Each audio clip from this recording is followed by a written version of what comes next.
Rēzeknes novada Nagļu pagastā notika 9. grāmatu svētki. Tos organizēja Lauku bibliotēku atbalsta biedrība, Rēzeknes novada pašvaldība un Nagļu pagasta pārvalde. Šie svētki jau kļuvuši par tradīciju un Nagļos tie bija īpaši gaidīts notikums.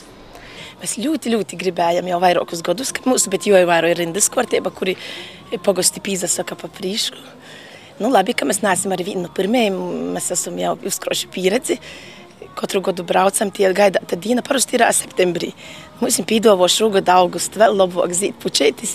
Mēs paši zīdam, mēs ļoti gatavojamies, gaidām svētkus. Mums ir aiztaisās skolu, un katra tāda aktivitāte ir kaut kāds jaunums, sazaviļināja mūsu tas kluso ikdīna. Katrā gadījumā ļoti pateikami, un pat necerām, ka tik daudz cilvēku būs. Un tādi visi brauc kā svētkiem visu dienu atsapūstīs, ir gromatas ļoti labas, gromatas skaistas un daudz. Grāmatu svētkos piedalījās vairākas izdevniecības, kuru pārstāvji atzina, ka cilvēku interese par grāmatām nav mazinājusies. Tomēr mainījušies ir kritēriji, pēc kuriem cilvēki izvēlas, ko lasīt. Mēs ceram, ka interese par grāmatu pašlaik nezūd, ja? Tikai cilvēki tagad sāk izvēlēties grāmatas citiem. Viņi vairāk laika tēra, viņi apstaigāja, apskata, un tād, ka te to viskaistāko, vislabāko viņi izvēlēs. Agrāk bija, ka cilvēki ņēma uzreiz 10, 20 grāmatiņas, jau tagad ir 1, 2, bet tad viņi jau precīzi zina, ko viņi grib nopirkt. Un kāds temats viņas interesē. Grāmatu svētkos cilvēkiem ir iespēja iegādāties no izdevniecībām lasāmvielu par krietni lētāku samaksu nekā veikalos. Cena cilvēkiem šobrīd ir ļoti būtisks kritērijs, kas nosaka grāmatas izvēli. Es pietiekami bieži pērku. Dzējā Ārijas Elksnes, piemēram, man patīk Andra Kolberga, tie krimināli stāsti un citi. Es esmu no bibliotēkas, mums dāvanu kartes dos. Tad paskatīšu, tagad es apskatos viņas, kādas ir iedodas dāvanu kartes mums. Varbūt pati vēl pats domāšu, paskatīšos, kādas intereses grāmatas izlasīšu arī par pagasta līdzekļiem. Es pati tieši mīlu lata romānus. Un pie manis vairāk lasa latu romānus, krievu valodā, krievu grāmatas. Šeit skatos tā mazāk krievu valodā.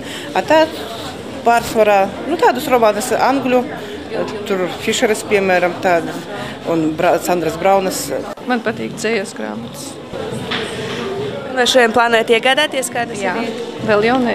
Iegādāšos noteikti kā. Cilvēki grāmatas labprāt meklē dažādus ārstniecības padomus, iegrimst aizraujošos piedzīvojumos un smeļas tālu zemju gudrības. Neatkarīgi no vecuma šobrīd izdevniecību piedāvātajā klāstā sev piemērotu lasāmvielu var atrast katrs. Vislielākā interese ir ezoterika, ja? Protams, dabas ārstnieciskie visādas zāles, ja? Vai dzīvot bez zālēm, jo cilvēki tomēr grib saprast, kā viņi varētu izveseļoties, neejot pie ārsta, neterēt naudiņu. Protams, jauniešiem vēl joprojām tas ļoti interesants temats. Tā ir fantastika, ja? Fantazija.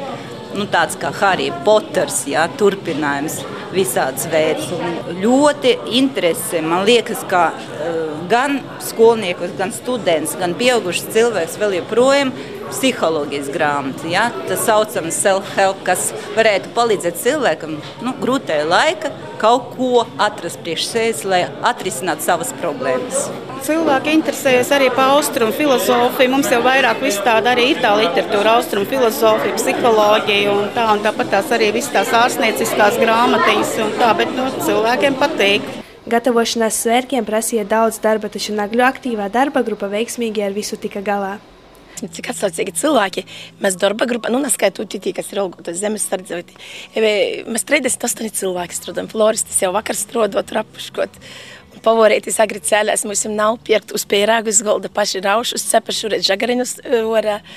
Savus galētis būs karpus un žovātas, tas ir Nagļu vizēt žovāta karpa pušdīnās. Kad mēs strādājam un kūpam visu un muzikanti gatavo mūsu koncertiņu orā, kad dzirdēt. Grāmatu svētku ietvaros notika dažādas aktivitātes, kas bija piemērotas gan pieaugušajiem, gan bērniem. Pēc svētku atklāšanas notika publiskas diskusijas un sarunas ar dažādu interesantu grāmatu autoriem. Bērni varēja piedalīties dažādās radošajās darbnīcās, sporta aktivitātēs un tāpat kā pieaugušie varēja diskutēt par sevi interesējošiem jautājumiem. Apmeklētāju skaits bija liels, jo cilvēki grāmatu svētkos ieradās ne tikai no Rēzeknes, bet arī no Viļānu un Varakļānu novadiem.